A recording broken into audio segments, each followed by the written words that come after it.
So freedom is not negotiable, amen? Yeah.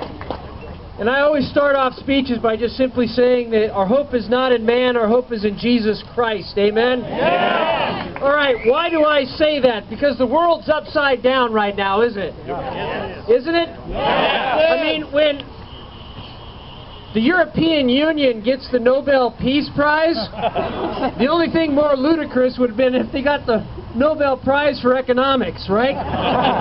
But these ridiculous ideas are coming here to America. Just earlier today at the rally against 594, one of the anti-gunners assaulted somebody and was arrested on site.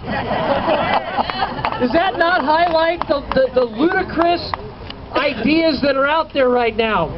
Well, I do want to say before we start, how many veterans we got out there? Raise your hand. Let's give them a round of applause.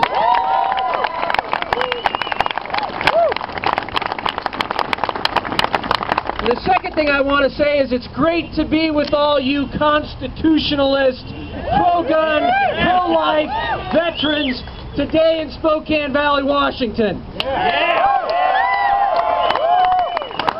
I think that covers the MIAC list. Maybe I forgot a couple things. Oh, pro-Ron Paul too, right? Amen. All right. I really want to thank everybody that traveled here from outside the state of Washington and from all over the state of Washington. This is what it's going to take to get our country back on the path to freedom. All of us standing together, all of us not letting government get away with being lawless and unconstitutional regardless of what form it takes. I do want to say, and I want to thank the sheriff deputies in Spokane Valley who contacted me this week and who said, we don't agree with the sheriff. We would never arrest constitutionalists because we are constitutionalists. Let's give those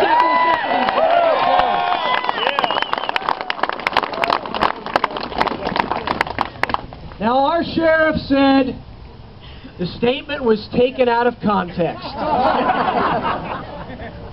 There is never a context or a situation that would ever justify a statement like that. A real leader would have said, I'm sorry. But that's not what happened. There isn't any debate about this. It's a matter of right and it's a matter of wrong.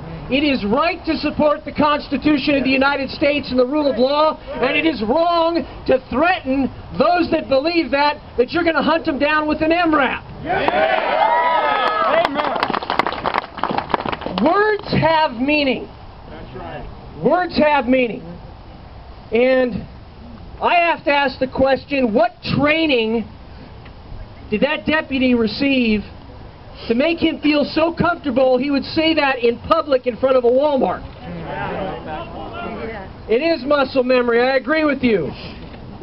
The sheriff wants to talk about context. Let's talk about context. The militarization of our police forces across this country is dividing this country. Let's talk about context. Rand Paul, 3 weeks ago at a Senate hearing, asked the administrator of the FEMA program that's bringing these MRAPs and armored vehicles down to local law enforcement, let's not talk about these armored vehicles. Let's ask about why are you giving law enforcement bayonets? And this guy in the Senate hearing looked at him and said, well, exactly, there is no reason that law enforcement would need a bayonet. So we have to ask these questions because it doesn't make any sense, but it's bigger than just the equipment. May 11th, 2011, this sheriff brought the Southern Poverty Law Center here to train his officers. He claimed he didn't know what was in the training, even though his picture was on the slideshow itself. But I have to say, if you bring an anti-Constitution, anti-gun group to Spokane, Washington, you need to be held accountable for that. Let's talk about context. How about this sheriff that endorsed 2 Democrats over conservative constitutionalists, and those Democrats believe in the same things the Southern Poverty Law Center believes in? Let's talk about on October 20th of this year when our sheriff at a debate at Central Valley High School said, and I quote, "I, with the stroke of a pen, can take away your rights and your life in certain circumstances." That is frightening. Hold them accountable. We have to hold them accountable. Get a rope.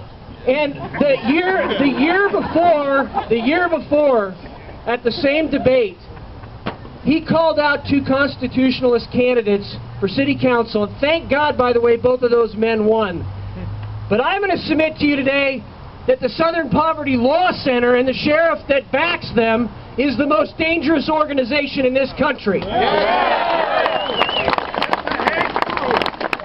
I mean, imagine the conversation these guys are having.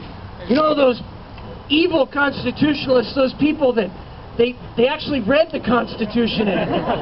Some of them even carry guns. I mean, that's un-American, isn't it? Yeah. I submit to you that if loving the Constitution is now terrorism, then we don't live in a free country anymore. So to the SPLC and the anti-gunners, they don't like us not because of how we act. They don't like us because of what we believe. And when we start to criminalize what somebody believes, we don't have freedom. We don't have freedom. So today we stand in defiance of tyranny. We stand in defiance of those who hate the Constitution. We stand in defiance of those who would take our guns, and we say, no more. The line in the sand is here, and we are not going to back up one single inch.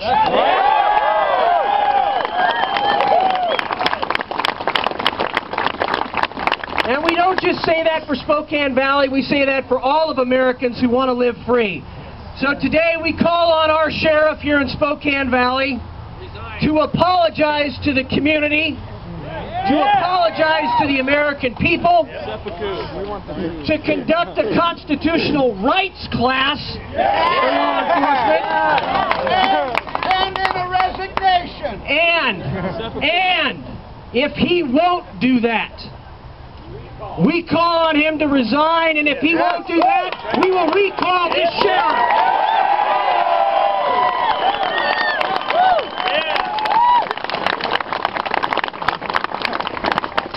And also probably send the MRAP back home. Huh? I want to say also that the next time that this sheriff decides to challenge somebody to a debate and we show up to take him up on that, don't suddenly go on vacation, okay? Just actually do what you say you're going to do. So, today we reject the idea, the un-American idea of nobles and nobility, and that these guys think that they know how better we can live our lives. And instead, we embrace the idea that we should be God-fearing, self-reliant, freedom-loving Americans that can worship God as we so choose without any fear of being hunted down with an armored vehicle. Today we stand united not as a party, but as Americans, and resolve that we will walk any distance, endure any hardship, and remove any obstacle to get our country back on the path to freedom. And I got to tell you, we're Americans.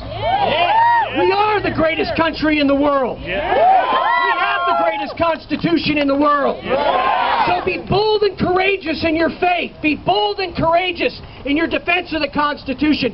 Be bold and courageous in your defense and your articulation of freedom. And if we do that, we'll honor God by keeping America free, and our kids and our grandkids and their great-grandkids will live in peace and prosperity and freedom, and that's what this is all about.